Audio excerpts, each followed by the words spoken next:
জয়গুরু সুপ্রভাত। পরমপিতা রাতুল রাঙা চরণে ভক্তিপূর্ণ ভূমিষ্ঠ প্রণাম জানিয়ে শুরু করছি আলোচনা প্রসঙ্গ থেকে পাঠ।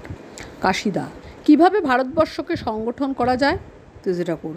খবরের কাগজগুলিতে সৎসঙ্গের ভাবধারা নিত্য নিয়মিতভাবে জোরসে চালাতে হয়। আর চাই ঋত্বিকের সংখ্যা বাড়িয়ে দীক্ষিতের সংখ্যা দেদার বৃদ্ধি করে তাদের দীক্ষাত্তর পোষণের ব্যবস্থা করা।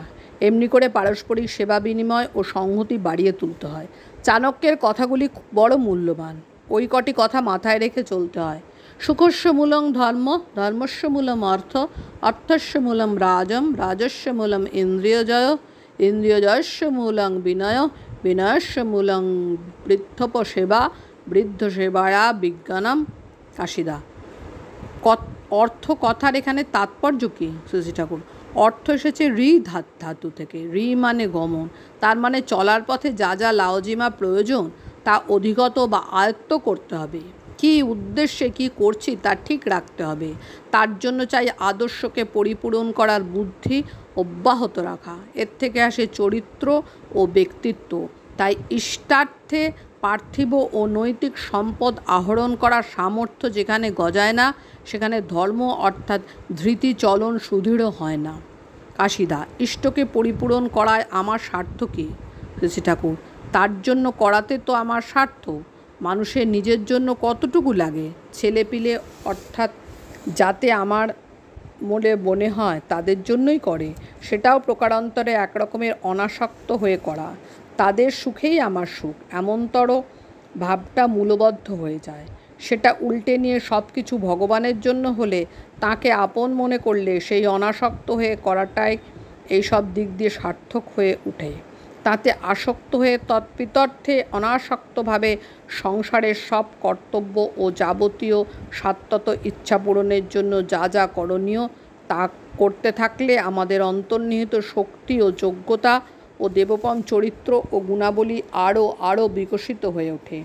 ইষ্টার্থী চলনে আমাদের জীবন বৃহত্তর সমাজের সেবায় আরও সার্থক হয়ে ওঠে।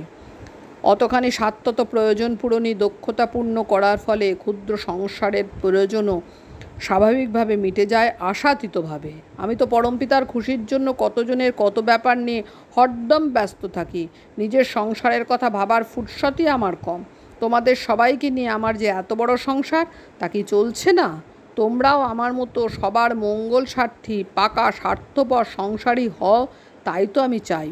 সংসারে যদি আসক্ত থাকি, সেই আসক্তির দরুন জমি জমা, মামলা মোকদ্দমা, অফিস কাছারি, অর্থ মান প্রতিপত্তি, লোভ ক্রোধ হিংসা, পরশ্রী কাতরতা, ন্যায় অন্যায়, পাপ পুণ্য, উদ্বেগ দুশ্চিন্তা, কত কিছুর শিকার হয়ে পড়ি, তার কি লেখাজোখা আছে? আর এইখানেই কি তার শেষ হয়? নিজের ধান্দায় ঘুরি বলে জন্ম ধরে কত কর্মফলের বোঝা বাড়িয়ে চলি, আর তজ্জনিত দুর্ভোগে ভুগে মরি।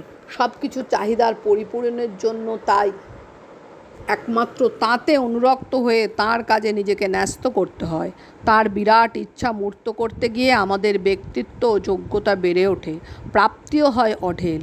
মুখ্য করে চলতে হয় তাঁর ইচ্ছা পূরণ, সেই জন্য বাঁচা ও বাড়ার প্রয়োজন মেটানো। তাঁকে মুখ্য করে চললে সব ভূতে যোগায়। এইভাবে চলায় ধর্ম কর্ম সাধনা যোগ জ্ঞান ভক্তি, যা কিছু বলো সবই। জয়গুরু বন্দে পুরুষোত্তম।